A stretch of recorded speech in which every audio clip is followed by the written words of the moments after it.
With the beginning of the year, I'm going to give an update on our major indicators for the market, both on the equity and fixed income side. Hi, Jim Gore from THOR Wealth Management. Well, at the beginning of the year, thought I'd give an update on our major indicators. First and foremost is the THORdex. As you can see here, the THORdex, with the market's rise during the fourth quarter, is now above 70. It's about 73.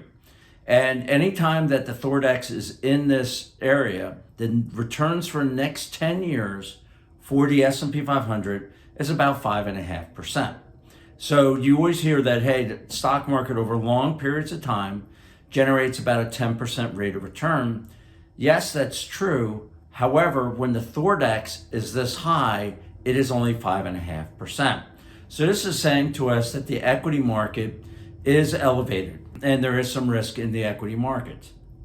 Next, what we like to look at is on the fixed income side. And we saw some major changes here because the fixed income market did very, very well during the fourth quarter. And when we looked at this indicator back in October, we actually increased our clients' duration because duration was about positive 2.5. It's actually dropped to about 1. Still very positive for fixed income for duration. What is duration? How long you're going to buy those bonds. Are you buying 2-year bonds, 10-year bonds, or 30-year bonds? So the risk for owning longer term bonds is not elevated, it is actually dissipated. But it has come back down from being positive 2.5 to about 1 right now. Also, what has shifted has been the credit. Now, credit is, am I going to be buying treasuries where there is no credit exposure, you will get paid back, or am I going to buy a junk bond, a corporate bond, that there's a risk that they won't pay back? And credit is one of the lowest we've seen in a long time. We're negative 2.5 right now, which means that you don't want to take risk on the credit side. And we think this is especially important with what is known as private credit. We have a lot of funds that come to us, and we had an enormous amount of new private credit funds, which are basically buying credit, lending money to private institutions, which as long, and they're highlighting, hey, look at this, there's no correlation, there's no price movements, and guess what? You're going to get paid more because these are variable rate instruments. Well, yes, that is true what they're saying. However, they don't talk about the dark side.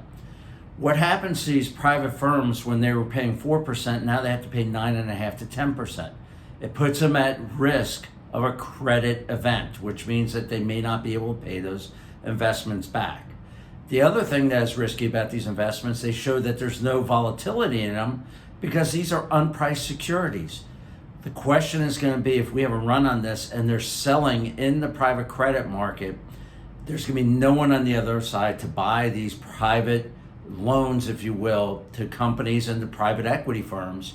And if that's the case, you can see some major disasters, and that could be the black swan that could hit the market sometime this year. And then lastly, we look at is stocks versus bonds. And right now, what this is saying is it's a negative 1.65. And what that is saying is that bonds are more attractive than stocks. Makes sense. The THORdex at this level gives you about 5.5%.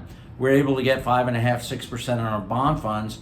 Why take the risk in equities? And as a matter of fact, in even our 100% equity portfolios, except for our best ideas, which is always fully invested in equities, we actually have fixed income in those portfolios because of fixed income is now paying you an income where for years they didn't.